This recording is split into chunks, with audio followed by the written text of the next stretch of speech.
नमस्कार दोस्तों। कक्षा 6 विषय गणित प्रकाश के अध्याय 3 संख्याओं का खेल के इस प्रथम कालखंड में आपका स्वागत है। आइए शुरू करते हैं हम आज का वीडियो। आज के वीडियो के शुरुआत में हम जानेंगे कि उन विभिन्न परिस्थितियों की सूची बनाइए जहां पर हम संख्याओं का उपयोग करते हैं, यानी हम संख्याओं का उपयोग कहां कहां करते हैं। देखिए, संख्याओं का उपयोग करते हैं हम वस्तुओं को गिनने में, है ना, विभिन्न प्रकार की वस्तुएं खरीदने में, बैंक में धनराशि जमा करने में या धनराशि निकासी में, है ना, दोनों स्थिति में संख्याओं का उपयोग किया जाता है। चौथा है द्रव वस्तुओं के मापन में, जैसे तेल, दूध, पानी आदि, है ना, इसके मापन में भी संख्याओं का उपयोग किया जाता है। और पांचवी परिस्थिति है कि विभिन्न वस्तुओं की कीमतों की गणना करने में। इस प्रकार से इसके अलावा भी अन्य परिस्थितियां होती हैं जहां पर हम संख्याओं का उपयोग करते हैं। देखिए, आपके समक्ष एक चित्र दिखाई दे रहा है। एक चित्र है, इसमें कुछ बच्चे एक पंक्ति में खड़े हैं, आप देख रहे हैं। प्रत्येक बच्चा एक संख्या बोलता है। जैसे ये पहला जो बच्चा है ये शून्य बोलता है, दूसरा बच्चा 2, तीसरा बच्चा 1, उसके बाद का वाला बच्चा 1, उसके बाद वाला 0, उसके बाद वाला 2 और उसके बाद वाला 1 और लास्ट वाला 0। अब आपके विचार से इन संख्याओं का क्या अर्थ होगा, सोचिए और बताइए।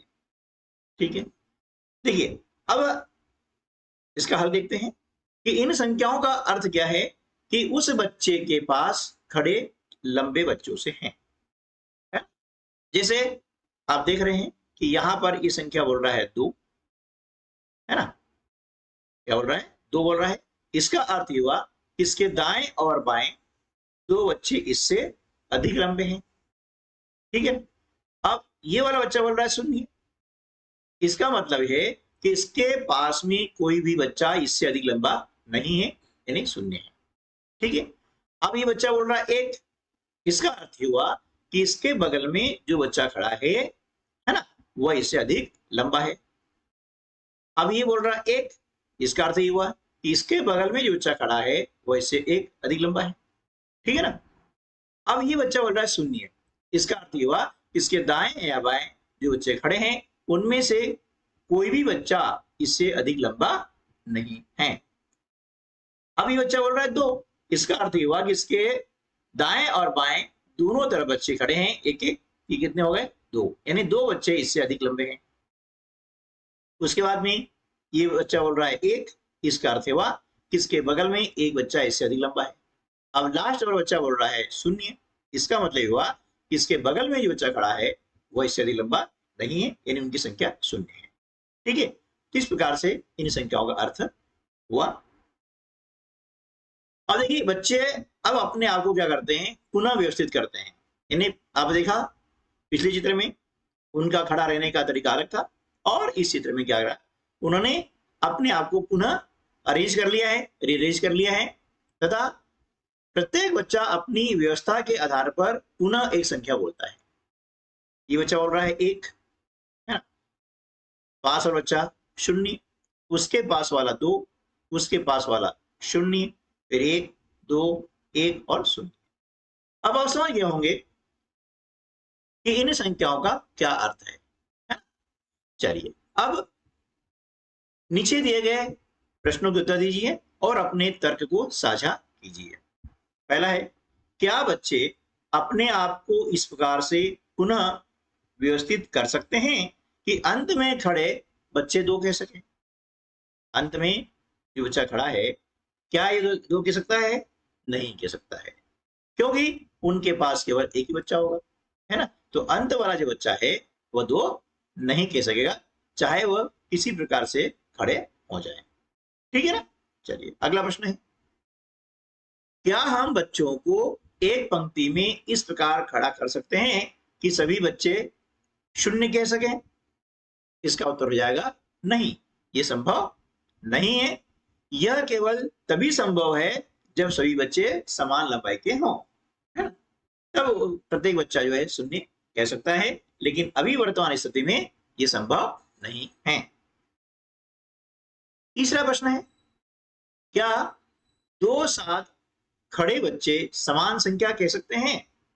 इसका उत्तर होगा हाँ, दो साथ खड़े बच्चे समान संख्या कह सकते हैं यदि उन्हें लंबाइयों के आरोही या अवरोही क्रम में खड़ा किया जाए। चौथा प्रश्न है, एक समूह में भिन्न ऊंचाइयों वाले 5 बच्चे हैं, क्या वे इस प्रकार खड़े हो सकते हैं कि उनमें से 4 एक कहें तथा आखिरी वाला शून्य कहें? ऐसा क्यों या क्यों नहीं? इसका उत्तर हो जाएगा हाँ, यह तभी संभव है जब 5 बच्चों को उनकी लंबाइयों के आरोही क्रम में खड़ा किया जाए। आरोही क्रम मतलब असेंडिंग ऑर्डर, यानी बढ़ता क्रम, छोटे से बड़ा। ऐसी स्थिति में जो है यह संभव है। पांचवा प्रश्न है, क्या 5 बच्चों के इस समूह में एक एक एक एक एक का अनुक्रम संभव है? इसका उत्तर होगा नहीं, 5 बच्चों के समूह में एक एक एक एक का अनुक्रम संभव नहीं है। छठा प्रश्न है, क्या अनुक्रम 0 1 2 1 0 संभव है? असंभव है तो क्यों, और नहीं है तो क्यों नहीं? इसका उत्तर होगा कि हाँ, क्योंकि सबसे कम ऊंचाई के बच्चे को बीच में खड़ा करके उसके दोनों ओर अधिक लंबाई के बच्चों को खड़ा किया जावे तो यह स्थिति संभव है। प्रश्न क्रमांक 7, आप 5 बच्चों को किस प्रकार व्यवस्थित करेंगे कि अधिक से अधिक बच्चे 2 कह सकें?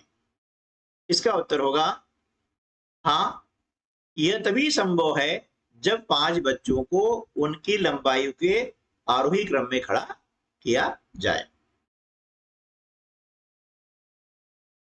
तो आज की वीडियो में बस इतना ही, मिलते हैं अगले वीडियो में, तब तक के लिए नमस्कार, जय हिंद।